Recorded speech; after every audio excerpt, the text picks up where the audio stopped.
Hi everybody, it's Az here from HeelvsBabyface with my definitive review of patch 6.0, aka Warlords of Draenor. In this video I'll be going through all the different facets of this patch, the good, the bad and the ugly. I'll be going through the levelling up process from 90 to 100, garrisons, dungeons, raids, PvP and a lot more. Warlords of Draenor begins in explosive fashion, with you forcing your way through the dark portal in the blasted lands, coming out at the alternative timeline reality of Draenor.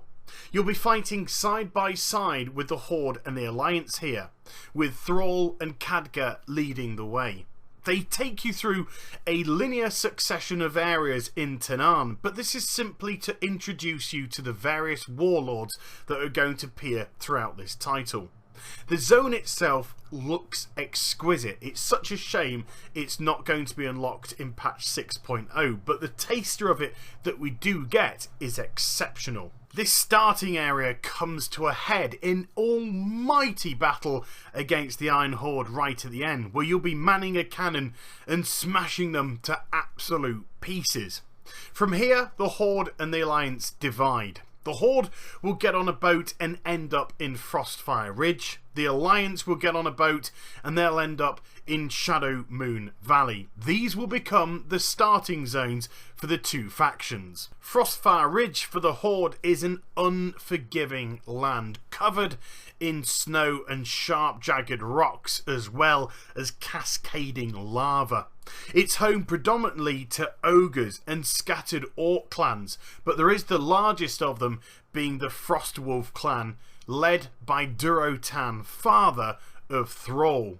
And the biggest construction in the zone is Blade Spire Fortress, once going to be the capital city of the Horde, but nixed by Blizzard, and what a shame. It is an absolutely magnificent piece of architecture. In stark contrast, the Alliance are based in Shadowmoon Valley, this absolutely gorgeous zone made up of greens and blues and greys and bathed in almost perpetual twilight. It's far removed from the version which we know on Outland. It's home to the Draenei, as well as a lot of different shamanistic clans of orcs too. Some nice, some not so nice. But just like Blade Spire Fortress, this too has a centerpiece for the Alliance, and it is the unbelievable Temple of Karabor. Again, it was set to become the main capital city of the Alliance, but sadly Blizzard destroyed those plans, and both the Horde and the Alliance capital cities will now reside on the PvP Isle of Ashran. An isle that is actually separated from the mainland of Draenor. It's here in the starting zones though that you begin to construct your garrison. This is a place where you literally become king or queen of your own castle. It starts very humbly indeed at level 1, with only a couple of plots of land available with which to construct on, but when your town hall grows in size, so does your garrison, opening up more plots for more buildings. You can construct stables, barracks, profession buildings, gladiators' sanctum, trading post, inn, and many, many more. You can tailor your garrison buildings to your needs, and you get rewarded for doing so. You might get mounts, gear to wear, transmog, extra followers, extra work orders for your profession buildings, and all manner of goodies. It's highly, highly addictive, and for the very first time in the world of Warcraft, you literally do feel like a valued hero of the Horde or the Alliance. People refer to you as Commander to start with, and by the time your garrison has reached level 3, you are a fully fledged general for your faction. And a convenient thing is you can also work on your garrison while levelling up in the most beautiful zones the World of Warcraft has ever created. It doesn't matter if you're in Shadowmoon Valley or Frostfire Ridge, in Gorgrond or Nagrand, in Spires of Iraq or Talador. each zone is crafted so magnificently. And not only does each zone look diverse to each other, but even within the zone there is a great deal of diversity too. You never feel bored in any of the zones that you're in. And on top of this, the storylines which carry you through and the questing which push you through from 90 to 100 are very, very engaging indeed. Each zone has a very specific story, and it culminates in a magnificent cutscene at the end of it. You always feel drawn in, you always feel immersed, and you never feel detached from the game itself. It is simply a breathtaking experience, and by far the greatest leveling experience I have ever had the pleasure of doing in the World of Warcraft. And trust me, that is high praise indeed. As well as the quest though, there's always stuff to find to do in each zone. There are literally tons of rare mobs scattered around the place. The only problem is, don't feel too upset if you kill one and you can't use the piece of gear that they drop. The likelihood is you'll be wearing something a lot stronger. Because the game has got to cater for the boosted characters at the start, which carry an item level of 483, the chances are your character, your main character, is going to be personally over-geared for a lot of these zones.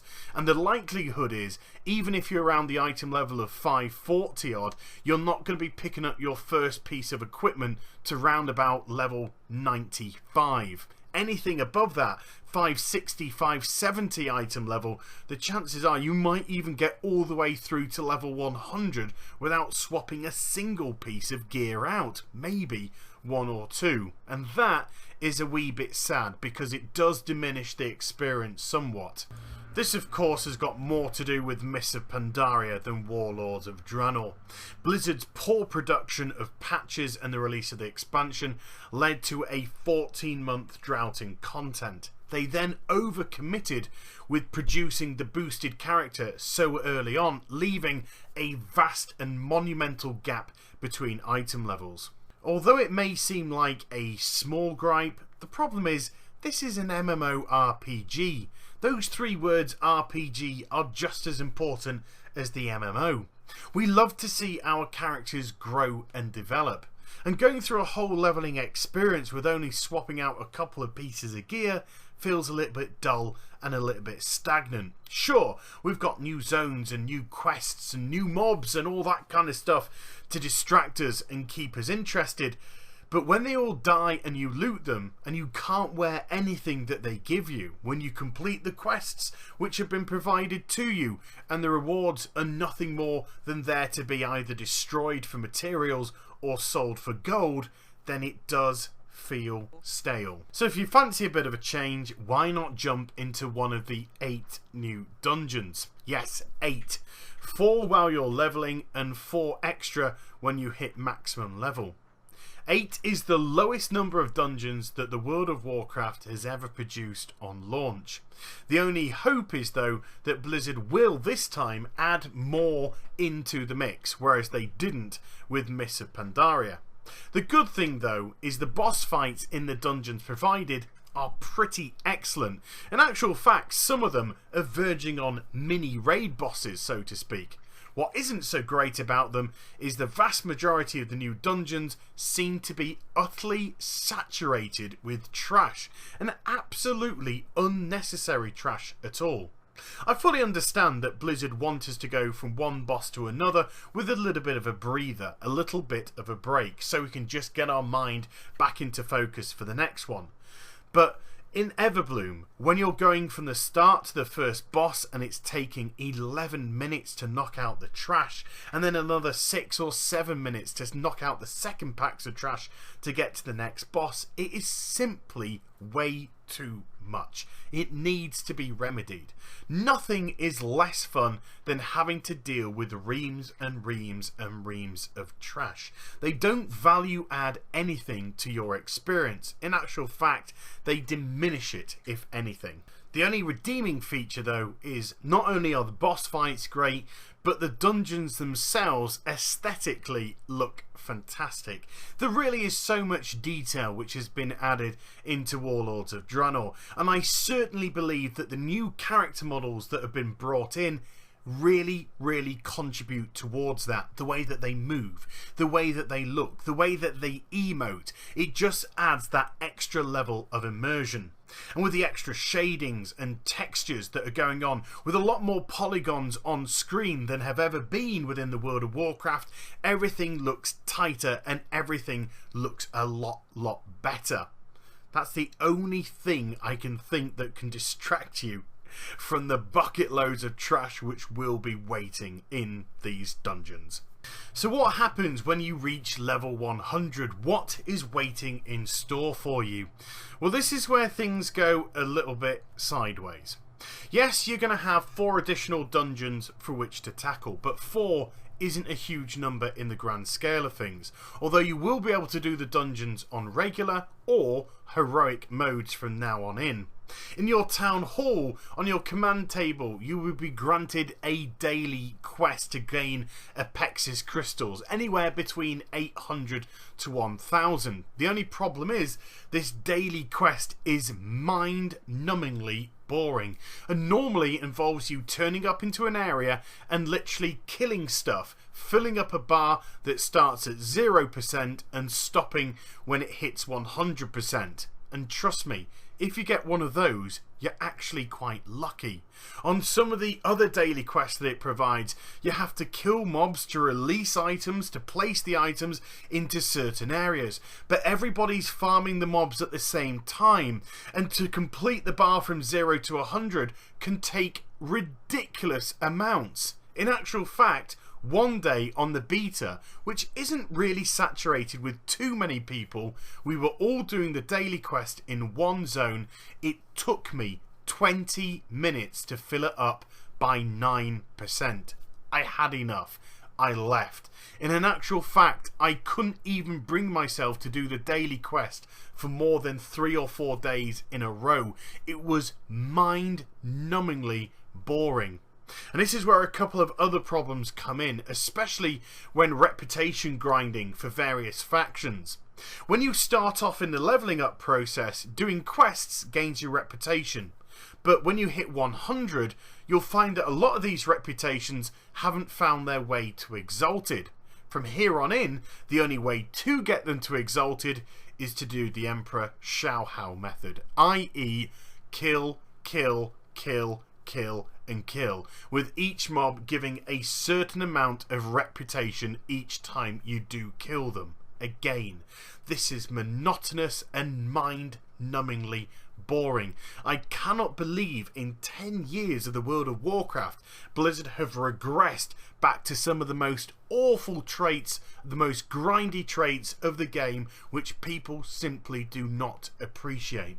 There is no real incentive for me to go out into an area and either A, try and do my daily quest for the Apexis crystals. I'd rather go without the gear, to be perfectly honest with you, and maybe pick it up through either raiding or maybe through a dungeon, or going to an area and just losing myself as I monotonously kill creature after creature after creature to try and fill up a reputation bar. So what else is there available for people to do? Well, there is the PvP Isle of Ashran, and although I have not been a PvPer for quite some time now, rather put off by it by Miss Pandaria, I was absolutely willing to give this a crack, and I can only describe the Isle of Ashran as a very bizarre place indeed. I personally don't like it one bit, but I will see a lot of people will like this island. I think it's personally going to be very divisive indeed.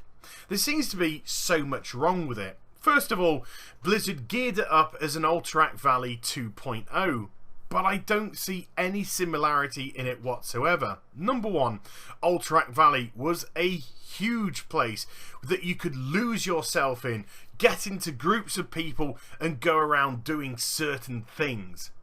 On Ashran, that is nigh on impossible because the whole place is absolutely tiny. It's also a shell of what Blizzard said it was going to be. If you watch the BlizzCon 2013 footage, they talk about constructing vehicles, going off to the enemy base that had destruction attached to it and blowing stuff up. Being able to pop in and out of it at your pleasure. The problem is, all that seems to have gone out the window now. Number one, there isn't any more siege vehicles. They're no longer available. And there's no destruction with the enemy bases either. In actual fact, the only thing that you seem to be able to do is take a flag up and down a middle lane.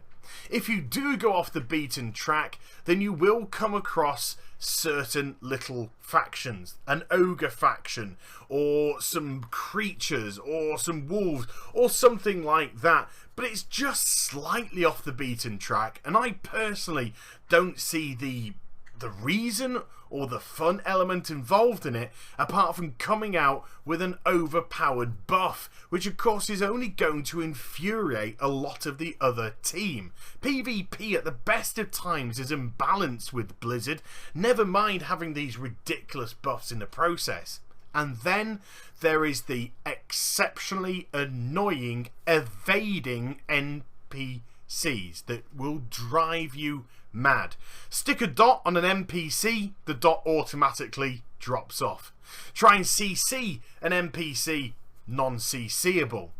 When you've got an NPC down and it looks like it's going to drop, suddenly the damn thing evades and runs back into its position with full health, with you not being able to attack it. I simply haven't been able to get into Ashran myself, but as I said, PvPers might absolutely love the place. Personally though, it's not great for me.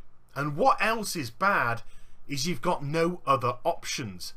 Warlords of Draenor does not have any new battlegrounds whatsoever.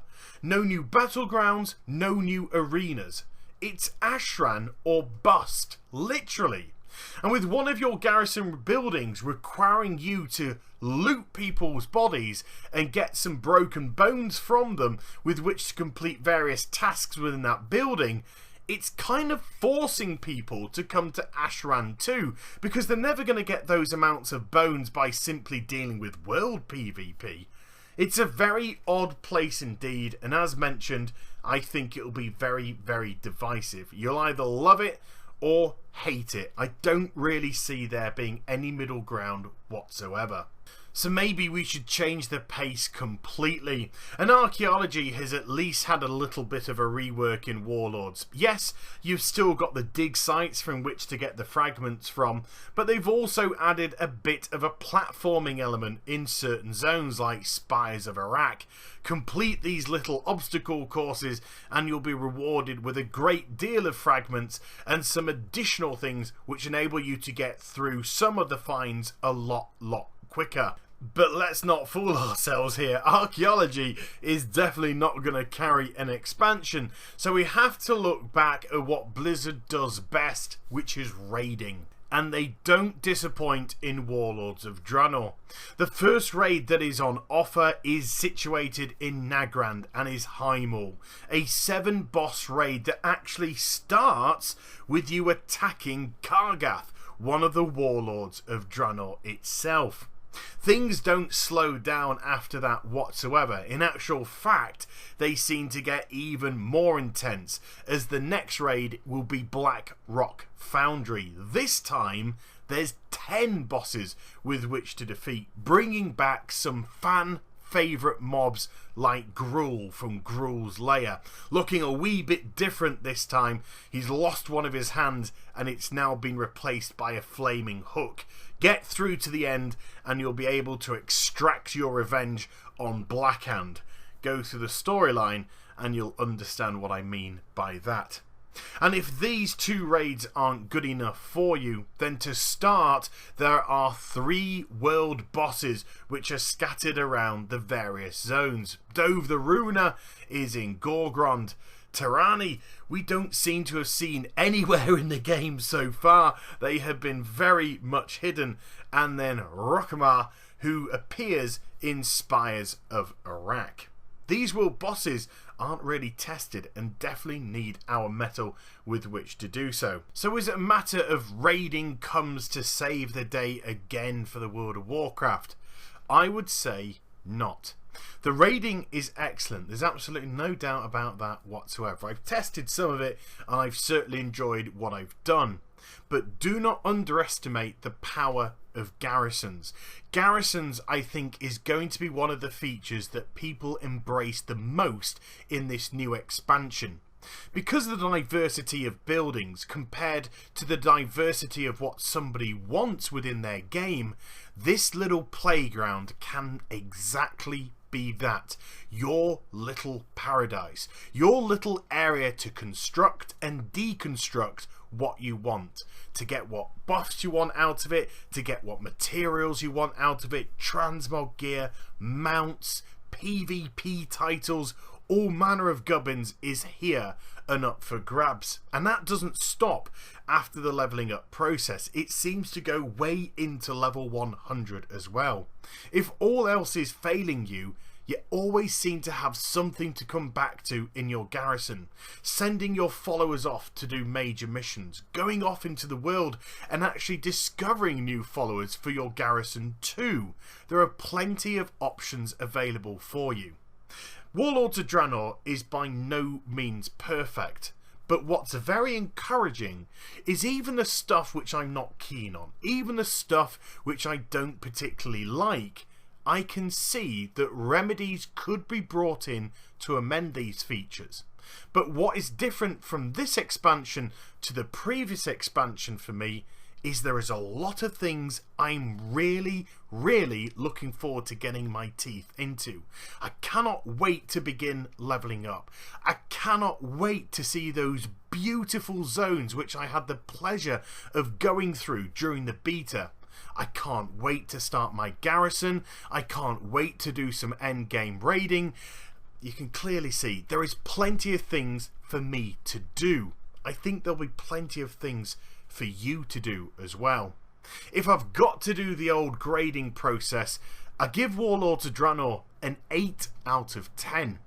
It might seem like a slightly generous award because of the things that I've said negatively towards it in some aspects, but as I said, I think a lot of these can be rectified.